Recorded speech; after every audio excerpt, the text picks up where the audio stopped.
Hello and welcome to the Sense Making in a Changing World podcast. I'm Morag. In this episode, I'm delighted to be speaking with Tomi Hazel Vaarde from the Southern Oregon Mount Shasta bioregion, who's been advising farms, stewarding forests and teaching environmental sciences for more than 50 years. Hazel's taught dozens of permaculture courses over the last 37 years, primarily in Southern Oregon and Northern California, and they helped Bill Mollison teach the first permaculture design course at Evergreen State College way back in 1982, and was also a frequent guest on the late Toby Hemingway's PDCs in the Northwest. Hazel has recently released their book, Social Forestry, Tending the Land as People of Place, which is a must-have for anyone who wants a reciprocating relationship with their communities, themselves, and most importantly, their awe-inspiring forests and landscapes. This book is published by Synergistic Press, and Hazel and I have a fantastic yarn about this book and also many of the projects that have informed it and continue to shape the work that they do. The book also includes a foreword by Starhook, the social permaculture pioneer that many of you know and love. So this podcast is a project of the Permaculture Education Institute, and through our Permaculture Educators program, we teach permaculture teachers on 6 continents who localise and enrich it and find appropriate ways to apply the planet care ethics of earth care, people care and fair share wherever they are.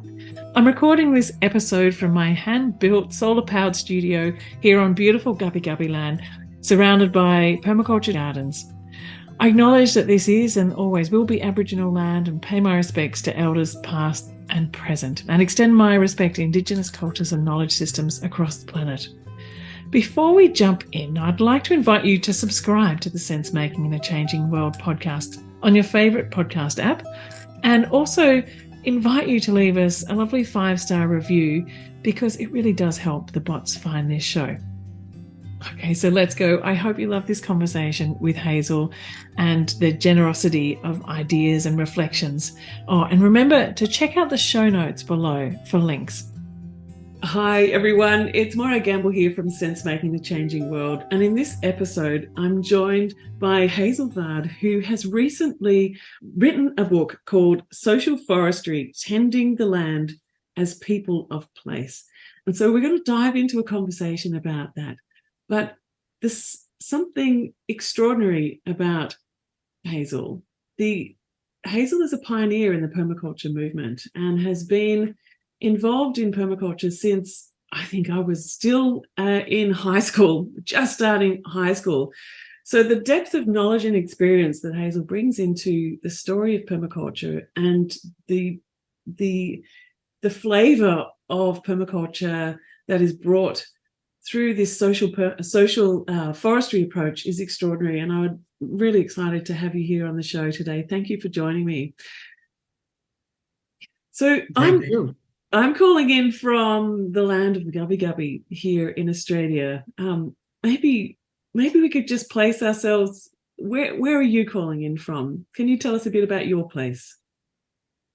This is the Little Applegate Canyon up against a wall of mountains at 7,000 feet, and it's Athabascan territory. There's a lot of different tribes that speak the Athabascan roots, and these people were called Dakobedede, which means people of the beautiful valley.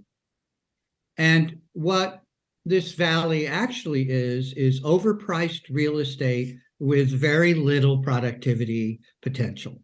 No water, very little good soil, and it's a pocket desert on the west side of the Cascade Mountains. So it's on the Pacific slope, but we get as little as 10 inches a year and as high as 30 inches a year. And it's been hammered by colonialism. And the Dakobedede were pretty much wiped out and then ran up to a reservation. And slowly things are coming back, and we learned how to say the name properly. I have grandchildren who are Athabascan, and I tell them this is relatives of theirs lived here, which is really a cool thing to be able to do. Hey, grandkids. And They are Mescalero Apache, who are Athabascans. In 1830, beaver trappers came through from the Hudson Bay Company, and they took all the beaver. Taking out the beaver exposed the gravels, thus gold was found. And you know what happens when gold gets found. So it's been downhill since then. And we're just beginning to go back uphill again. But our small farms are failing, utterly failing, from ditches being shut off and just economics and things. The land here is like, I guess it's priced for gambling reasons. It's like crazy. It's insane how expensive the land is here. It has nothing to do with what the land is itself. So we're trying to figure out culture and in the valley. And luckily, we have built some culture. Just last couple of weeks, we've had the community theater skits wonderfully put on in something called the Shiny Barn. And so we've had a lot of small businesses. Some of them are still going. We have a lot of theater. We have battles of the barn bands. We have a lot of farm workers, and the marijuana industry just tanked last year. So there's lots of jokes mostly from Northern California about, hey, need any weed? I'll bring the weed. Got weed? So, I mean, it's just hilarious. Everything, it's one colonial shitstorm after another. It's just been beaver, gold, timber, grass, land speculation, marijuana, it's salmon. It's just disaster, disaster, disaster, disaster. So what a perfect laboratory to think about social forestry in. Mm-hmm. So social permaculture, so I keep saying social permaculture because in my mind I'm talking social forestry, social forestry.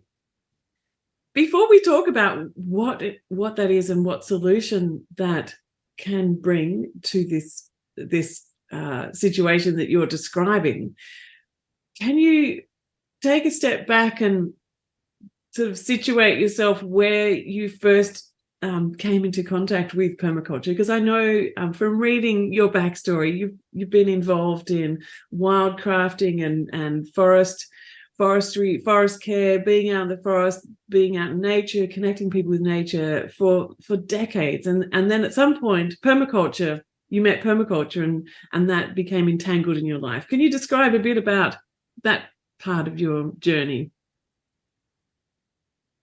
I was drafted to help Bill teach the first course on the West Coast because Bill didn't know the ecology.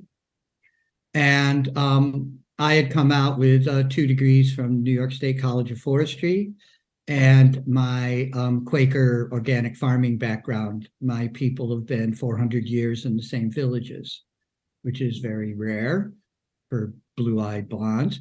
And so I have this really unique cultural thread that goes right back to the first English colonialization of New England. And I can name names. I mean, I have family story. So when I got to the West Coast as a political refugee during Vietnam from medical relief work and things like that, I got hired off the street to teach at a junior college in 1971. And of course, without me knowing it, a sign-up list was put up, and it was titled Wild Edible Plants and Woods Lore. In other words, it was social forestry, 1971. So by the time we got to 1982, I had already been teaching ecological terminology, and here comes permaculture. And I was like, ooh, this might be a basket big enough for me to like find some room to move in. Check this out. So I ended up being pretty principal in North America in many ways. I think I am eligible for having written the standard curriculum, and I published a pretty famous article on how to certify a permaculture course, which I got anarchists from Australia sending me love notes about. That was fun. And so I did a lot of teachers training. I did a lot of that. And slowly I have flipped this script. So as far as I'm concerned, permaculture is a tool that we use in social forestry. Social forestry is not a tool of permaculture. Permaculture is like boot camp, recently arrived pedagogical and experimental procedures, hopefully in a wider context than traditional Age of Enlightenment science. So Yahoo for permaculture, but I have some quibbles at this point, mostly about the word design. Oh, so you're a designer. I suppose you want royalties, do you? So where's the social in that? And yes, it's an emergency situation. And yes, Uncle Bill kind of drafted us into an army. You know, we got to do this and we got to do it now. And I was like, okay, sure, why not? Where are we though now? Where has the permaculture movement gotten to? And what it has done is positively is a long list. We could go on, we could praise it. I think there's more permaculture people working in the field than there are from government aid organizations worldwide. They don't advertise themselves. They don't wear a permaculture hat. They just had some education. They see the world differently.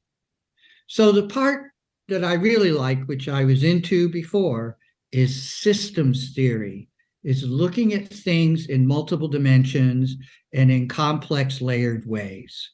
And certainly that's what Uncle Bill brought us. And that was my college education. I got one degree in forestry and the other degree was systematic botany. So I studied phylogeny, the evolutionary theory of the plant kingdom, and that taught me systems theory. So that got me kind of set up along with my village background, and then permaculture arrived, and so that kept me alive for a while. And now for the last 20 years, I've been getting this book out. So I hereby adopt permaculture into social forestry. Welcome to social forestry permaculture. Where have you been? We've been around for tens of thousands of years. I would claim millions of years. I could go into that. The anthropology is fascinating, but how do humans work with complexity in useful ways? And that's the thing that people like to hear from me. Guess what? Humans can be useful. And the forest misses us. It's lonely. Where'd the humans go? Because we've been a presence on this planet for millions of years in very, very complex ways. And then we kind of like went wonky. We went sideways. It's a problem. And we can go on and on about that, but let's talk about where we are now and where we can go next. So thank you for sharing that and flipping it and putting that in perspective. And I think foregrounding indigenous ways, or human ways, long-term human ways of being in place is what I think we all need to be doing right now. In some ways, my experience of permaculture is really about trying to reconnect with that somehow, find our ways back into that way of thinking, as you were saying. So I think it would be so great if you were able to describe a little bit more about how you see social forestry. What if you were to just lay it out on the table for people to be able to go, okay, I get what he's talking about now. What is social forestry? It's not just tending the land, it's tending culture. And that's something we're not very good at as Europeans. We've got this hyper individualism going on. And that has alienated us from nature, which is profoundly a cooperative venture, scientifically or ecologically. So social forestry is tending the land as people of place. How do we cooperate with each other and with life to do useful things at this moment in these places? And so it's always site specific and it's always culturally specific, but I think we can boil it down to drainage basins. I gather only Americans call drainage basins watersheds. The rest of the world knows what a watershed is. It's the ridge line. So we'll go with drainage basins. So if we can reorganize our political thinking on an ecological template, a fractal drainage basin template, and then look at our priorities, we can create a culture, meaning a celebration of place that inspires us to do the work and then keeps us grounded through a cultural process, which would be drainage basin councils. So here, that would be salmon, beaver, and cultural fire. Those would be the icons, there would be artwork, they would be celebrating. We would understand those are our big three, and we would hold everything in the light of those for now, while we move into any relationship at all. So, social forestry can needs to have that strong ecological basis. I like to say that all cultures and all languages have traditional ecological knowledge built into their language. It's in their stories, it's in their fairy tales, it's in the language, it's in the silly songs we sung while we were skipping rope. I mean, traditional ecological knowledge is a inheritance of all human cultures. Indigenous ecological knowledge is extremely place-based, and social forestry tries to move settlers into people of place, not indigenous. By definition, that goes First Nations. But useful habitants doing the work and perhaps coming into relationship through building culture so that treaties of mutual aid can be established with remnant indigenous peoples. And I've managed to do this on a few different continents on the side, much to my benefit. Thank you very much, all the people who have spoken to me. And so I have great hope that we can do this, that we can come into relationship with cultures and with place, and that we need to do the both at once. How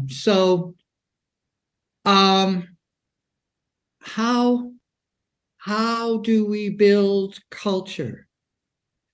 And that turns out to be the number one question that students ask when they come. In fact, it boils down to, how do we ever make decisions?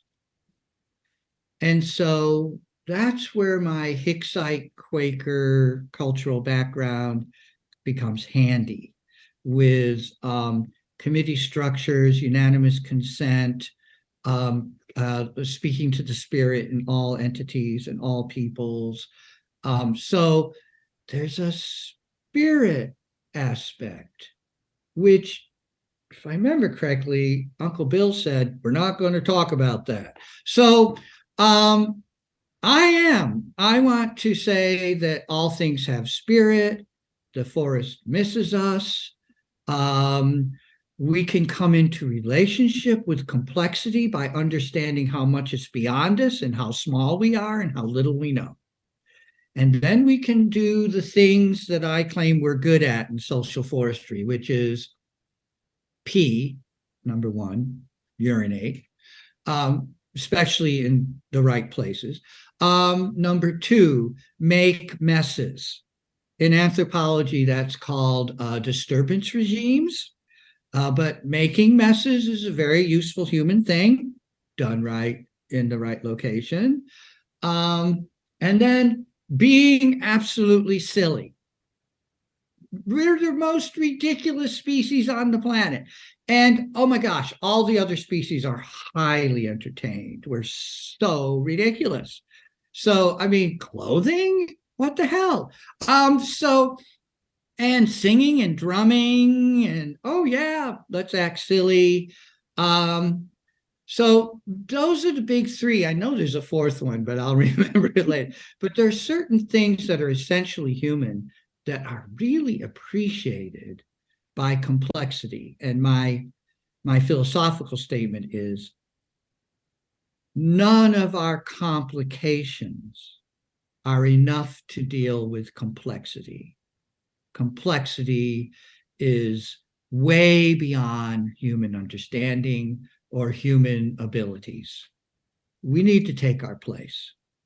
So our prayer, similar to what I just went through in social forestry, is we are idiots. We do not know what we're doing. Please excuse us. We're doing the best we can. We accept feedback gracefully.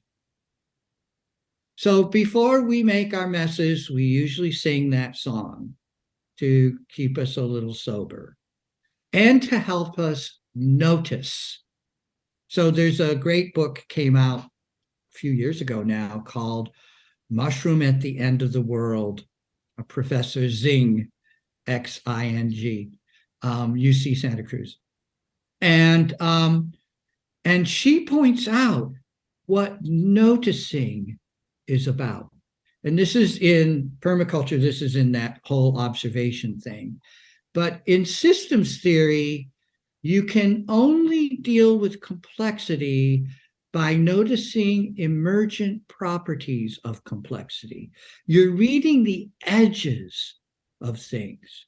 You just notice a bird move, or you notice something just happened. And if you have a story and a song about that, you might notice what that special notice is about. You might go, oh, hey, we should talk. So this is delicate. It has to do with helping each other stay centered, keeping our focus on a larger world, not just the human world, and especially not the individual. Very challenging. So, okay, I went on for a while, but there's some clues. Thank you for describing that. And as you were speaking, my mind was imagining how you might begin to cultivate that kind of cultural understanding. How do you invite people to come and play with you in that space? So say, for example, where you are now, and you've described the destruction that's happened. What's your invitation to people in that area to come and participate in this? I help people discover who they are in relationship to nature and to other people. And of course, now a big thing is pronouns. So my pronouns professionally are them, they, but number one, the Quaker pronoun, which is friend. Friend speaks my mind, is a famous Quaker phrase, very inclusive. So there's a pronoun. So first of all, what gender do you think you are? Second, what are your passions? Third, what are your propensities? So you can kind of map humans through their personal experience, personal as it is, in relationship to other people. And then I encourage them to be part of guilds. So guilds, sort of like medieval craft guilds. Guilds in social forestry are rangers, mothers, who are the herbalists, bodgers, make things, charcoaliers, charcoal people. There's a few more, hunters. The rangers are big because that shows up in a lot of science fiction. The ranger idea has been around. And I went to ranger school. I drive a Ford Ranger, and I drink Voodoo Ranger beer. So anyways, you might think I'm a ranger. So a ranger, for instance, is an in-between. I have a intersexual body type, and I have a certain personality. And that's why I ended up in ranger school. So I can help other people understand, oh, you have these passions, you have these propensities, you have these skills, you have this cultural background. Might you be interested in? And then I get people to talk to each other in these guilds, and then the guilds send delegates to Drainage Basin Council, and then we manage to make decisions because we have feedback from a whole bunch of different angles that different human types have put together. And a lot of this I got from teaching at DQ University, multi-tribal college in Davis, California in the 80s, because we were dealing with people off the reservations, and they were completely confused how they were going to fit into modern times. And luckily we had Mohawk educators from New York and others, so this is the Iroquois nations, who came to us and taught us.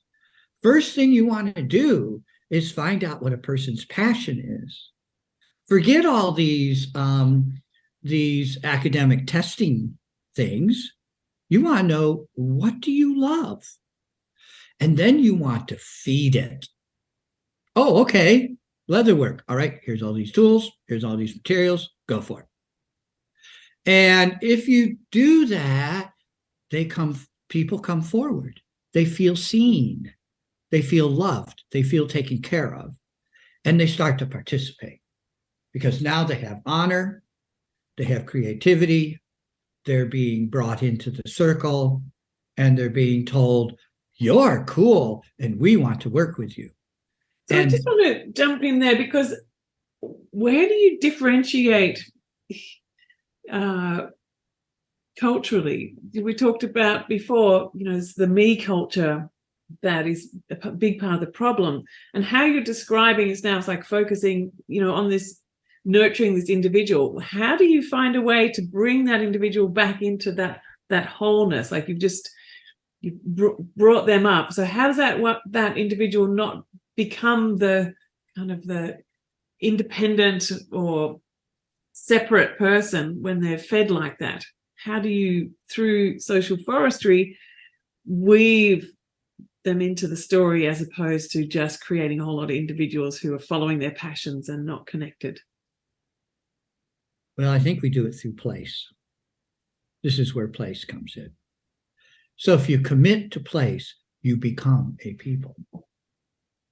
And if you can bring together the cultural aspects that we all have, even though we've been deracinated and traumatized and colonized and all that, commercialized, commodified, if we can bring together the threads of narratives in place and dedicate ourselves to the work in a place, the place will teach us. And this is what indigenous knowledge repeats over and over again. Just look at the shape of the land. Check out where we are. This is this place, and this is how we are as a people in this place. Now, when you're dealing with indigenous people, you can help them reconnect with their tribal backgrounds, and you can do adoption. So that's something we don't know much about, cultural adoption, not family adoption. So that's tricky, but it's a thing, can be done. And so if we can understand that place is adopting us, it wants us, it wants to talk and dance with us and sing with us, then we can start to feel like a people, and we can start to be a people. And we're having that in the Little Applegate. This is what I was talking about earlier. We have certain cultural things going on that are building this sense of ourselves. And I have a folk song I sing about Buncombe, a mining town, a ghost town. So that's part of it, okay? But you're asking a very important question that's complex. Like, how do we become people of place? Well, there's a page in the book of the 10 steps to, and the first thing is take a permaculture course in your place. Get oriented. You need to know so much. All the plants, all the animals, the water, the soils, the geology, the weather. So how do you do that? That's why this book is chock full of posters, teaching posters that were made for permaculture courses. Now I'm, as I said before, trying not to emphasize permaculture, but social forestry, and understand that that permaculture is a tool in a greater work. And how we get there, it's going to be through relocalization, decentralization, and oh my gosh, I believe we're in it right now. You heard about the banks collapsing in America. Have you been paying attention to the news? I've been through this a few times in my life. I think I'm noticing something. And I want to tell people good news. We should not be freaking out, but we should understand what the long range priorities are for survival, and not just human survival, but complex biodiversity. How do we do that? Well, I use systems theory a lot. So that's the book At Home in the Universe by Kaufman, and it's the book Chaos by James Gleick. I have a lot of mathematical scientific background, so I have a little bit too much fun with this, but we are at a phase change. We can't see what's on the other side, but we're doing some of the things that will build the new organizational structures. We just don't know precisely what they are, and we don't know where to put our energy. I say, go with the rhythm, the tune, and the dance, and the heart, and that's the best we can do. And do it in place, because that's the only thing that place-based attention to ecosystem functions. I'm actually hoping through a series of transitional cultural artifacts like stewardship contracts, that we can get subsidy in first phase of social forestry, because there's some serious ecological repair that needs to be done. Roads to bed, forests to stabilize, reintroduction of fire, helping the salmon come back because of nutrient cycles. So I just threw a whole bunch out, okay? But kind of just to give you a taste of what we can do now where we are. And I usually say, start with the children's watershed pilgrimages. Let's walk the watershed. Yeah. So that connecting to place. I mean, there's lots of different questions that were arising in me as you were speaking. And one is about ways of connecting urban communities that don't have, when you look out, you can't see the landscape. I mean, where I am here, I can look out here and I see the clouds pop off the top of the mountains and float off, and like I have that perspective from being out here in the countryside. But if you're in an urban environment, and I grew up in a city, there is far less of that bigger picture, your ability to see the watershed. You kind of see your street or the next house over. And so what you're saying about actually going on a pilgrimage, I think that is a beautiful place to begin, whichever part of the world that you are dwelling in. And I was really interested too to hear you talk about beginning with the joining the dance, because often when a community will come together, they'll go out and they'll start to plant trees, or they'll start to. So where is the place to begin? And I guess that there's no one answer to that either. But from what are some of the places to begin that you've noticed? You've mentioned the pilgrimage with the children up, into the watershed. What other things have you noticed have really been a way to connect people with place? Luckily, in Oregon in the 80s, Governor Kipsopter subsidized watershed councils. It's the Americans. And those watershed councils did a tremendous amount of information collecting, like any good designer might do. And I'm afraid all those rolls of maps are sitting in closets at this point because the subsidy was removed. So the continuity during transition of having statewide, province-wide watershed awareness requires some help. I've actually spoken to provosts at universities and stuff, who of course always want to know if I can get a big grant for them as soon as possible. But I'm like, no, we have what we need. The information has been gathered by some government entity or some academic entity, and our neighborhood needs to put that closet of maps together so that we do understand where the watershed was, even if that ridgeline got paved or McMansioned, as we say, and then do the walk on the watershed as close as possible. And just by doing that, we see it, we feel it, we walk. And I'm talking very small watersheds. Let's do a couple of 100 acres, a 100 hectare or something. Let's look at a small watershed and let's try to understand it as an entity.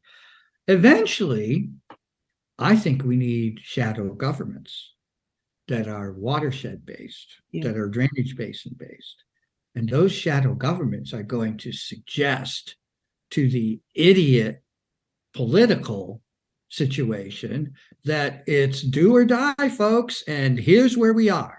Let's get properly organized on a watershed basin basis, on a drainage basin basis, and reconfigure our actual representative governments so that we are on the ground that way. That's a lot of time for people right now. And then the big part of the urban question is, who has the time? Well, okay, I'll get one of my reputations is of being a bad auntie and saying inconvenient things. I would say we've been in a phase of surf and dodge. This is what we've been up against. And just to stay alive, I also call it triage. But we're about to enter, and we are already in, I think, a phase of salvage and squat. In America, there's huge amounts of empty commercial property adjacent to degraded forests and riparian areas in urban jungles. And these areas are eligible for social forestry work. We can do brownfield mushroom remediation. We can do tending. We can do charcoal making. We can do species survey. We can designate remnant ecological places like cemeteries, temple grounds, land too steep to build on. So both Portland and Seattle in the Pacific Northwest have lots of forests. They're just on super steep ground.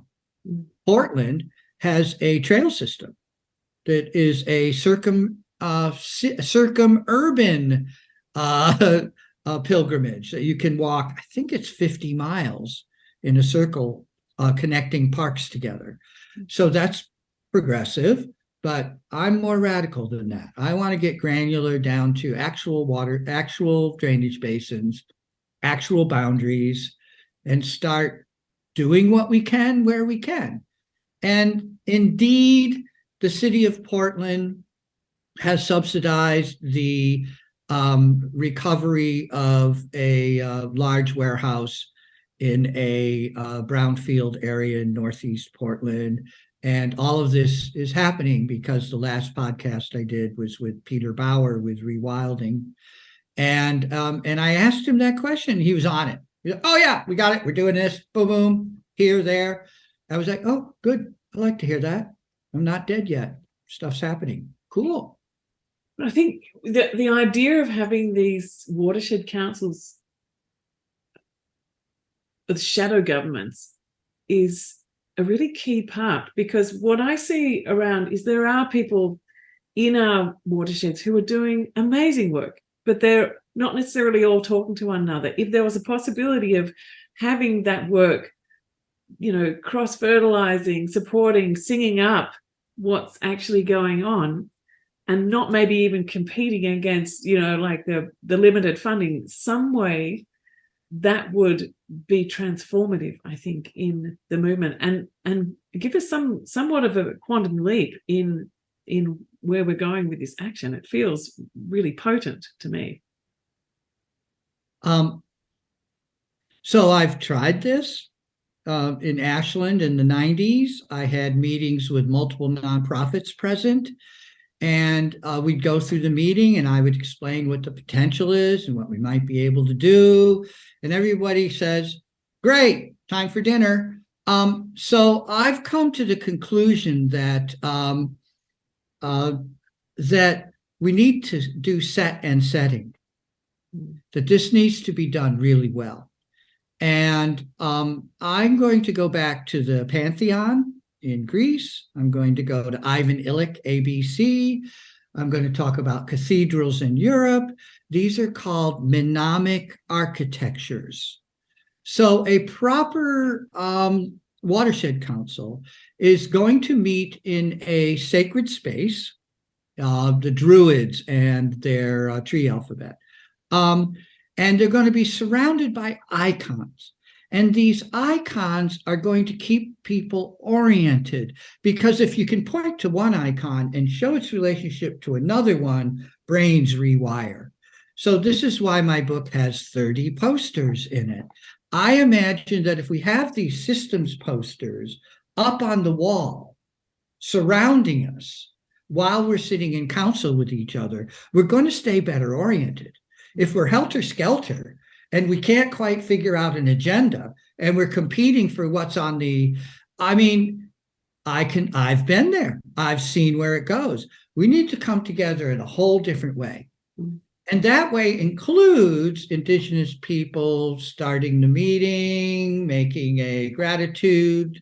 Let's spend some time on the gratitude. Let's get oriented. Let's understand who we are, where we are. And then let's try to be, this is a Greek word, I believe, sophisticated. Ooh. Okay. So, but anyway, systems thinkers, let's look at this. And this has been a major tool in my permaculture course teaching, is to have these multiple posters up and a laser pointer or a long willow stick and be able to say, see, look how this is connected to this, and check this out over there.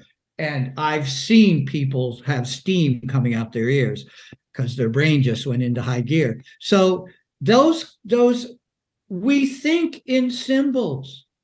And this is Nature and Madness. Paul,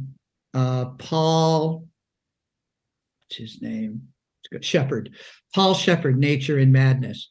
For children to be let out in nature, stings, scratches, and falling out of trees and all, slime, goo, bites, the works, a human child develops a symbolic deck of cards in their mind. These are called, oh God, some people who haven't spent enough time in nature are missing some cards.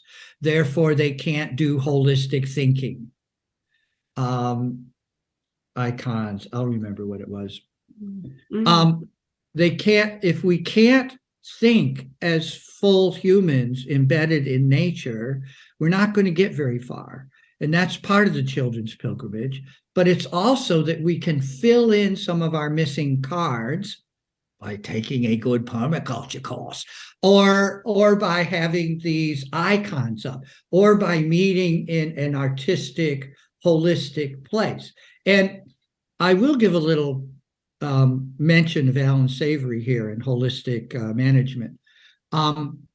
He has the elderly gentleman angst at the moment because no one's listening to him, so he kind of spouts a bit these days. Last interview I saw, but he makes a very good point, which is cultures have learned to think holistically, but not manage holistically. It's another jump. It's another paradigm to go beyond that, beyond good that we're getting our holistic thinking together. But we now need to make some decisions. And that's a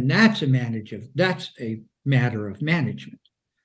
And I think that this is, I'm suggesting that social forestry is a way we can start to do this, because we're dealing with hammered lands and downtown, and we can make some progress, and in the process develop culture, do culture tending, learn how to work together, learn how to meet surrounded by our icons, and do symbolic thinking, because words are the last thing that come out of our mind. All of our dreaming, all of our planning, all of our trying to solve insolvable problems is done in a completely magical, symbolic, crazy way. And back to your liking the idea that we have to dance into this thing. So there you go. A few more little clues about, we need some elders. I don't have a lot of cohorts that are still doing pretty well. I wonder too whether I don't know, it's not a reluctance to join, but an inability to join is coming from the deep level of anxiety that people feel around what's happening. It's like this, just like frozen in the lights of what we see going on. And I know that you do work with Starhawk, and I wonder whether you could talk a little bit about that eco-anxiety and your response to it, or your collaboration with Starhawk.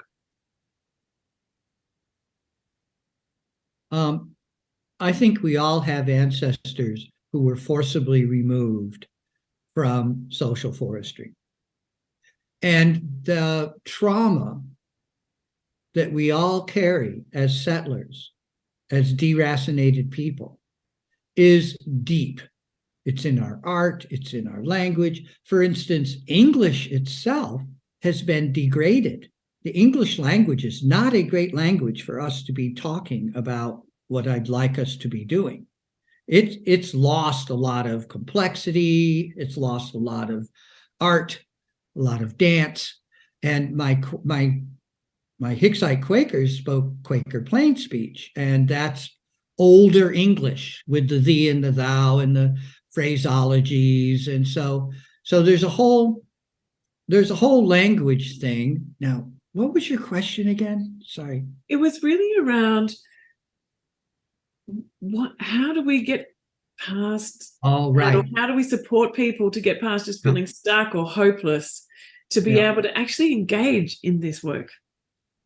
Well, first I want to just give everyone some love, because we're traumatized people and we come from traumatized cultures.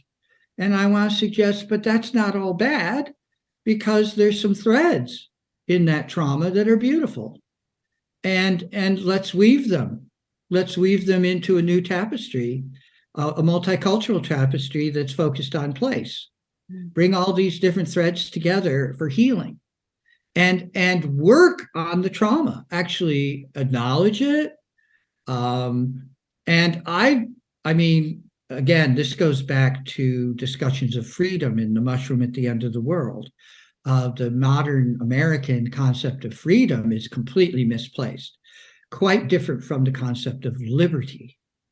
Liberty is the ability of cultures to make their own decisions, sovereignty. Freedom has been co-opted by Freud and others for purposes of commercialization and advertising. So freedom now is rip off everything you can grab. It's your right. It's your freedom to steal as much as you can steal. It's how the world works, didn't you know? Very bad science. Excellent propaganda. And really good for imperialism and for justification. Bad, bad, bad. So we need to have that conversation. We need to point out where we're a little misdirected, but actually there's a good part of this story. And let's go there and let's start using these ideas and start to understand what the difference between liberty and freedom is. And then let's start to talk to actual. So I had a permit system for roadside gathering with the Forest Service, with the Federal Forest Service. And it turned out that we couldn't close any gates because of commerce laws. And so all the improvements we made on the roadsides, basketry materials, compost piles, anyone could drive up there with a pickup truck and just take it away because it's theirs. Well, guess why that sense of freedom came up? Because the king took the villages away. So we're only stealing from the king who stole our culture. That's trauma. Let's look at those fairy tales. Let's look at those operas. Check it out. Those are attempts at healing. That's a dance that we can benefit from if we can do it culturally. And I think this is a really interesting part of this exploration, that it's not saying all of that story is bad and we have to replace it with something else. It's how do you reweave different threads into that and allow other threads to dissipate that are no longer serving our purpose. And I think that feels like something that we can grasp hold of, that it really is about finding the parts of our story that we need to carry on and parts that we need to retell. And also I want to come back to that language piece that you mentioned. English language seems to have lost a lot of the nuances of place in terms of the 100 different words of, a forest or the smell of the soil, whereas I think that is a huge part of the healing and of moving forward, is enriching our language with the nuance of place. And I wonder if you've done anything in that kind of realm and have any clues of how we might begin to do that more. There's a big movement on the West Coast here of changing place names, because a lot of the place names are evil. And that has been quite a healing conversation, to start to rename things and re-understand things. But I'm trying to remember the author. Was it Langlands who wrote that book about all the different names for a creek this big, or rivulet, or all the Scots terms, all the Irish terms, all place-based? Well, I think we can start building those things. People want to know what a gulch is, right? That's a desert term. It's a forested desert term.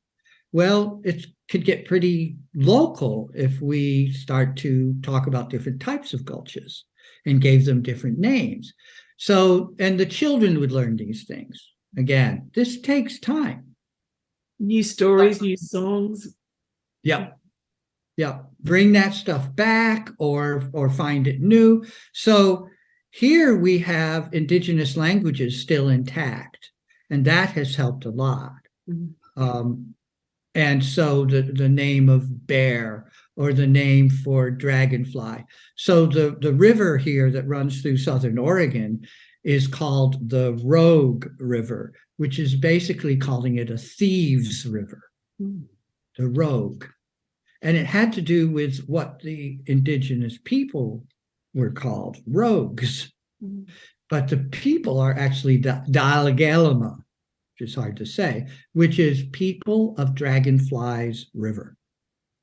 So when the publisher wanted a map in the book, I had to work with the cartographer. We need to change this, and we need to change this. And I barely was able to get going. I mean, I got some of them. Luckily, some things are being changed on their own, but this is an ongoing thing that lots of people are working on with input from indigenous tribes in Oregon. And we're slowly changing a lot of place names. Big help. And we're starting to teach indigenous languages to all the children. What the name for bear is, etc. Know why this place is called that. Why are they called that? What happened there? There's a lot of history that's missing. And again, all praise to my family, especially my mother, for telling me the stories and for always going for picnics in cemeteries. A lot of wildlife in cemeteries, butterflies, I didn't know what she was up to, but I think I got it now. She should go for picnics in cemeteries, for sure. Where the hell are we? What happened here?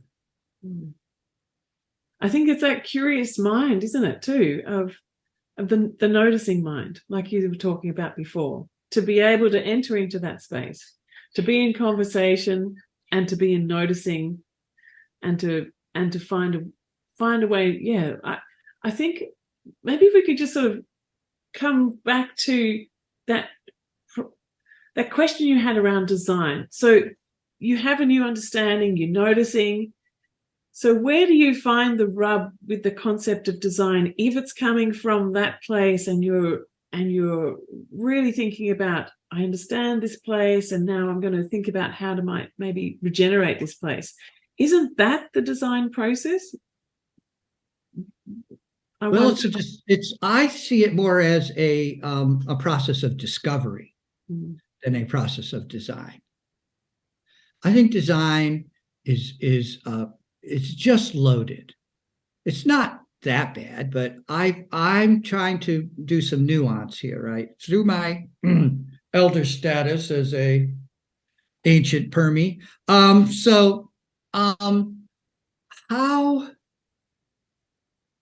if you think you can put a system together that's going to work, I would call that quick fix. So I've now changed how I used to talk about design. I've changed it into a 3-phase process, which all happen simultaneously. And that's quick fix, triage, retrofit, which is what we think of as traditional permaculture design, and ultimate, which is visionary. So I think we really need to get to the visionary stuff first, and that it's very difficult because it's not in our language abilities. So I like to go to the land teaches us the vision. The vision is in the shape of the land, in the shape of the drainage basin. That is the vision. What does it look like? Is it a heroic landscape? Is it a diffuse landscape? Is it, so it has qualities, it has personality, it has lines and shapes, and that's place. And so if we can come into relationship with ultimate visionary thinking, then our retrofit work, and especially our triage work, is going to be constrained because you don't want to do anything that's going to compromise ultimate. Mm. If you compromise ultimate, bad idea. Look what has happened. Mm. Not good. So we need the ultimate, which I'm calling beaver, salmon, and fire. And then we do the retrofit, which I claim is squat and salvage. Not exactly a design process. It's kind of helter-skelter. I call it the aggravation during the phase shift. How do you surf and dodge? That's not design. That's surfing and dodging. And oh my gosh, we need to know a knot, and we need to notice, and we need to be really supple and agile and talking and not hung up in ego and not hung up in too much of a linear process. And if you go back to Heidegger and those German philosophers, they were big on design, which meant, I think, to them, I'm not really good at it, doing things on purpose with intelligence and intention, and thus we are enlightened and we are knowledgeable, and this is the age of enlightenment, and we have data and science, and therefore we are designers and we can fix it. And I'm like, no, you can't fix it. You're just part of a process. And we all really ought to understand where we are in that process. So that's why I flipped this and put vision right at the top. Thank you for clarifying that. It makes so much sense, and it really does bring the imperative of people who are in the permaculture process to really open up from looking at what's going on in their backyard or in that plot that they're looking at to that big picture, which I hope that any good permaculture teacher begins there in place and then gradually brings it down into the sort of the nuances of what you can do in the piece that you're in, but with that bigger picture. That's what I hope good permaculture courses are, in my view, trying to help people to connect with. So I really like the way that you've described that. It makes it very clear. Thank you so much. I realize that we've been talking for quite some time now, and and I wanted to respect your time. I said we just talked for an hour. So where can people find your book, and what would be a call to action that you would like to share out for people to maybe ponder on or get involved in? Juggle grandchildren. So the book is going to be available from so many different sources. If you're in North America, you can do it through our fundraising campaign, because that helps us to pay for the artwork. But that'll be over, in May or something, middle of May. And after that, probably best to buy directly from the publisher, because that helps all of us, rather than Amazon. But that's where you get the book. It's an actual publication that's in the publishing industry. I'm kind of in shock, to tell you the truth, because I self-published a book 30 years ago, and I hardly sold maybe 2,000 copies in 30 years. I think I've already sold 2,000 copies of this book, or someone has sold, not me. So it's available very easily. It's a reasonable price. I'm so happy about that. And what can people do? Figure out where you are. And this is kind of hard, right? Because with rents and with jobs and with everything turning over, people are being turned into capital, mobile capital, instead of actual humans of place. So making a intention of placeness is very radical. And I would say I have a few different places. There's a place I live here where I've been for 50 years, the Siskiyous, the mountains. But then there's the cities that I have roots in. that I have cultural ties with. And those are my places too. So I think we all have multiple places. I'm But I glad think you said that, because I think some people get hung up on the fact that, oh, I'm a bit mobile and I can't land anywhere. Well, we could land in multiple places. I think that is a gem of a gift. Thank you. Yeah, totally. Absolutely. And we'll know so much more. But I know I don't know how I did it, but I got to a few different continents and oh boy, that really helped me a lot. I got some perspective. And North America is a big place, and I've gotten around. But then in the Siskiyous, on the ground, I have walked thousands of miles. I know this place. I love this place. And the Siskiyous are a world-class biodiversity hotspot that has made it through major climate changes in the past. So I'm counting on that. It's kind of a hard scrabble place that survives. And it has to do with how broken up it is. Well, thank you so much for joining me here today.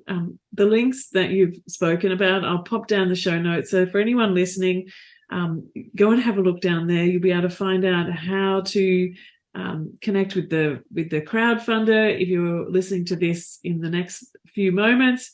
And also, if you would like to get the book, I'll put the links to that and any of the work that Hazel's got. I'll make sure the links are there, and also some of the references that you talked about as we were going through the conversation. I'll find those and drop them in there too. So thank you so much, and I really wish you all the best with this book. And I'm going to be putting my order in to get a copy as soon as it's released. Really look forward to that. And thank you so much for bringing that out into the world.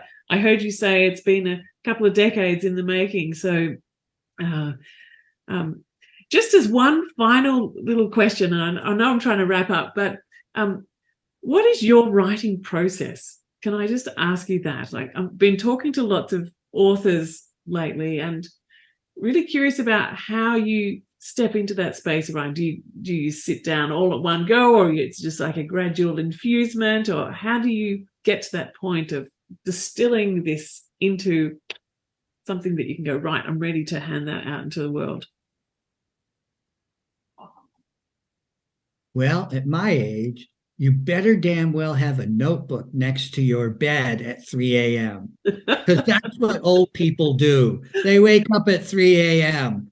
and they have ideas and they jot down notes. But I've had a lot of experience with curriculum and academic writing, so I do kind of organize things. But this book went through 4 very different manuscripts and a dozen editors. So there's quite a process. But the biggest thing for me, I want to thank my ancestors, is learning how to clear and allow things to flow through, to really believe in writing things down and then editing and having it checked. I mean, back to things we said before, I don't believe any of us on our own hold truth. Truth is only held in culture and in place. It's not held by individuals. If individuals get all hot-headed because they think they've discovered something, the Quaker elders would always say, oh, you have a leading? Take it to Clearness Committee. We'll check it out. So it's a community effort. But I myself, in the middle of it, am an administrator, not a designer. I'm an administrator.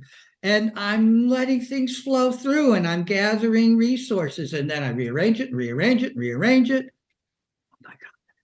So it takes a while. And it helped that we used a lot of this material in teaching and got that feedback, not just editors, but taking it out into the world, seeing what you get, bringing it back, figuring out what to write. And how did I know when it was done? I just said, I've had enough. I'm declaring it done.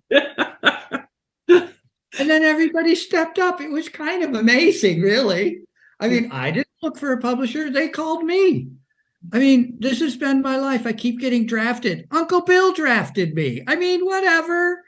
I'm just following orders. I'm not following orders. I'm being inspired, and it's really, it's great.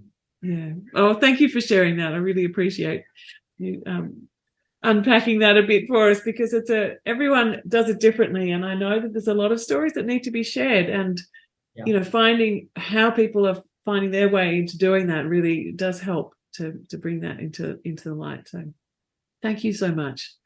Lovely conversation. Wonderful to meet you. All right. Take care. Bye. Bye. Thank you for tuning in to this episode of Sense Making in a Changing World show with the social forester and permaculture pioneer, Tomi Hazel Vaarde.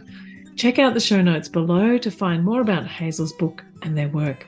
In the show notes, you'll also find details of all of our resources at the Permaculture Education Institute, our permaculture YouTube, blog, free masterclasses and film clubs, our permaculture design and teaching courses, as well as our communications and livelihoods programs. Join us for practical skills for designing and teaching permaculture, making a good living, while living a permaculture and inspired one planet way of life.